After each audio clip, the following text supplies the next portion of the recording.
Hey everyone, I'm Tassenix and welcome back to another mod guide video. This time we're covering BT-1. In our previous video we kicked off this little mini faction here with Dr. Aphra. So there's just this amazing trio with her, BT-1 and 000. This guy is the workhorse attacker. He lays waste to whole teams by himself, triggers bonus turns on kills, just, in an ideal scenario, just keeps going and going and going. And blows them all up. It's pretty great. He is the Energizer Bunny of Destroyers. Let's go ahead and jump in to the TLDR for BT-1. His set type should be offense and critical chance. Arrow should be ideally offense or speed if you had to. So that offense arrow should be pretty fast. The speed arrow would ideally have strong offense secondaries if you had to go that route. We'll cover that here in just a second. Circle should be protection, triangle should be critical damage, and cross should be offense. His turn order is generally going to be third on the team. Stat priority, you got to have crit chance hit as a first target. Want to be greater than or equal to 80%. With the increasing prevalence of crit avoidance, I'm thinking that, maybe up to, 85% is perhaps a better figure, but certainly as a floor, 80% to have that very high reliability of getting critical strikes with this guy. Then stack offense from there, and then speed after that. As far as a speed target goes, I would say keep him within about 30 of where your Aphra is. So if you have a 300 speed Aphra, have him close to around 270. If you had to be a little lower, okay, fine. But I try to keep around that mark because you can't have his speed be insignificant. Though he gets the bonus turns, we can't always rely on that. So we have to make sure he does get a few natural turns. All right. So that's enough on the TLDR. Let's go ahead and cover the Aphra kit effects on how we might mod this guy. So it's both her leadership and her unique. All right. From her leadership, Suspended Doctorate. Whenever a dark side ally inflicts a debuff, they gain 5% offense for one turn, and Aphra gains 5 siphon until the end of the encounter. However, if the dark side ally is a droid, Darth Vader, or Chrysantin, they instead gain 10% offense for one turn, and Aphra gains 10 siphon instead until the end of the encounter.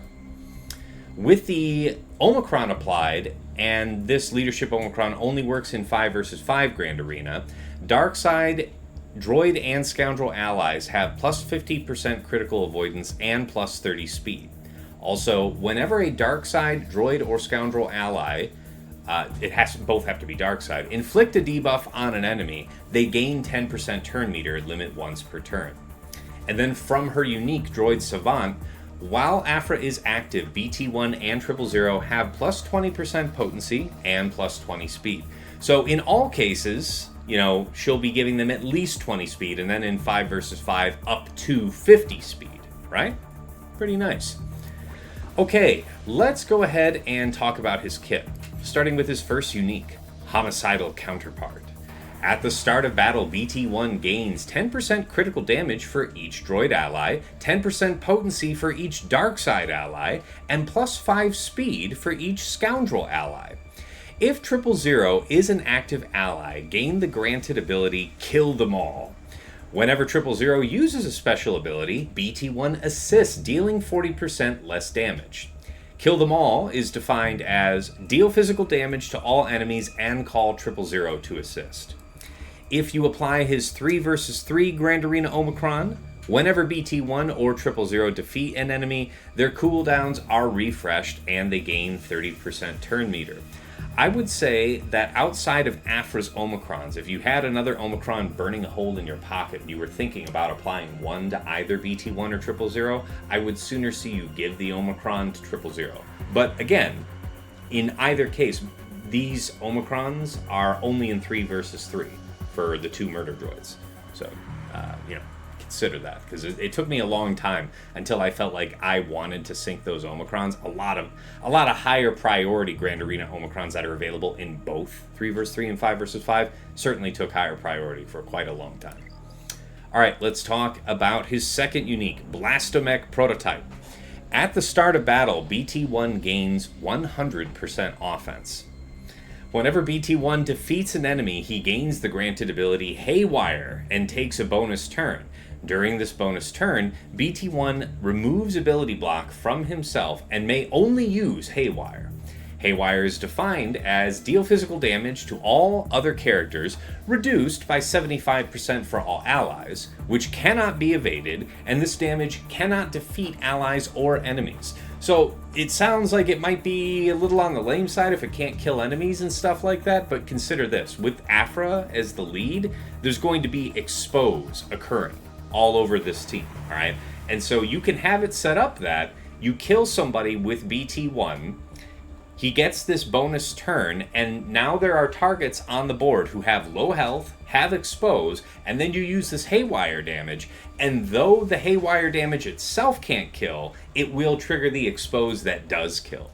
And so in this way, he can keep looping turns. It's pretty crazy. Let's talk about his basic. This thing is nuts.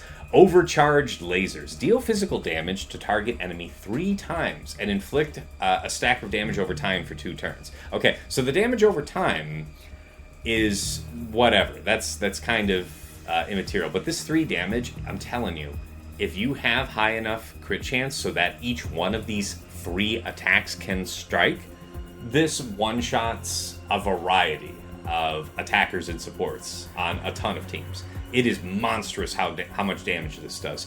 So there's always a consideration to be made, like if you have like a weak tank target that's in front of you that you might try to ignore by using an AoE instead, there's always something to consider. What's actually going to set you off better for that chain of attacks? And this is not to be underestimated. This is one of the, if not the single hardest hitting basic ability in the game.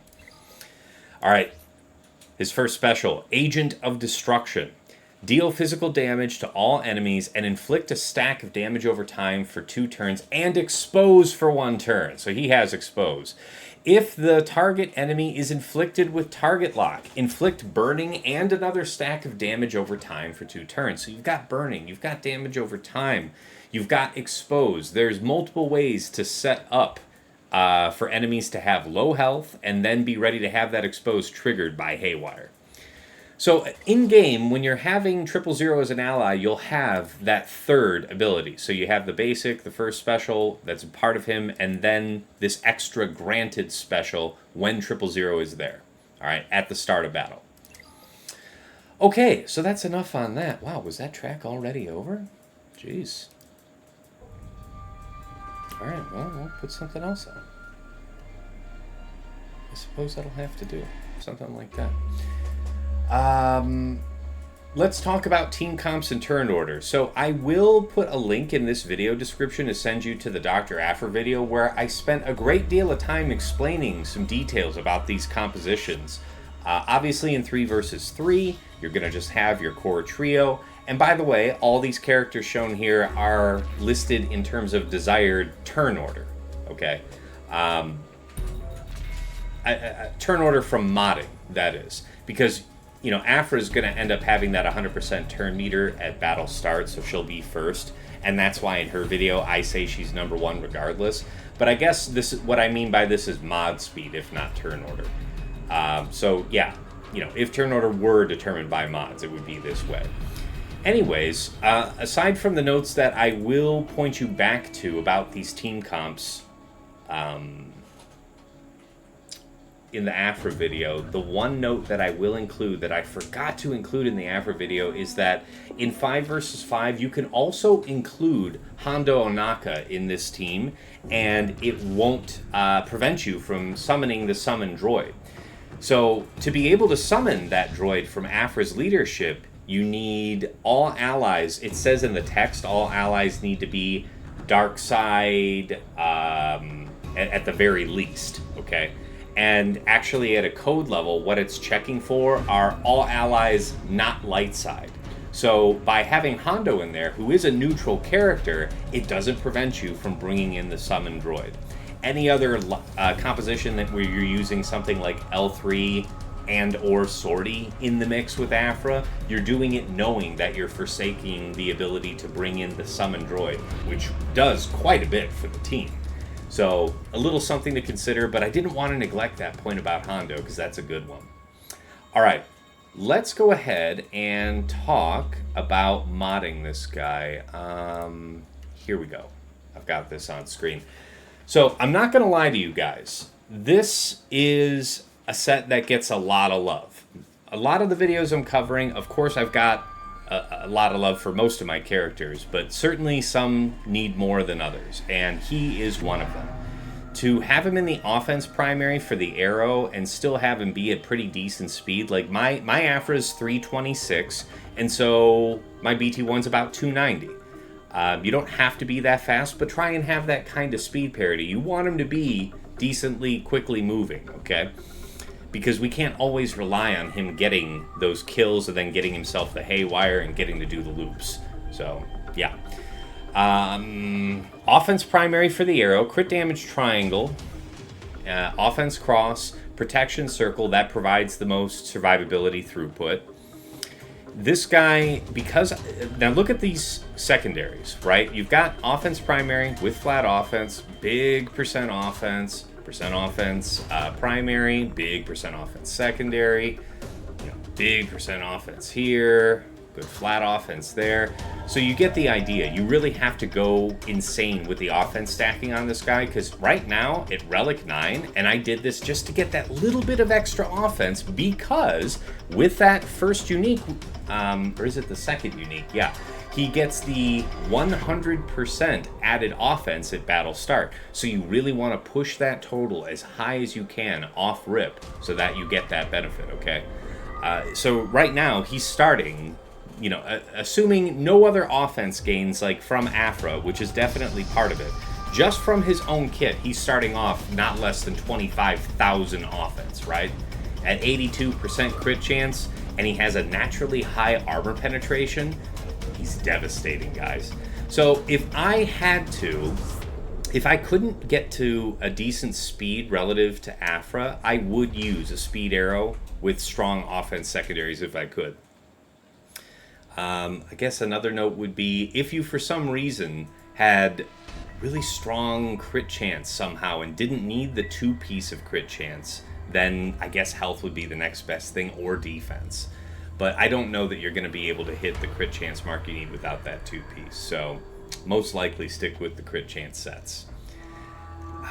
Let's see. As far as applications, again, I am going to refer you back to the Afra video, because I covered in some pretty good detail here both 5 versus 5 and 3 versus 3 applications. So I won't waste your time repeating it twice, but go back and check that out. Good stuff in there. I think that about wraps this one up, so I'll see you in the next video for 000, and really appreciate your comments and interactions. I know you guys are loving this set. I'm going to keep it going, and give me your ideas, your thoughts for what you want to see next. Until next time, it's been real, it's been awesome, it's been real awesome. Take care.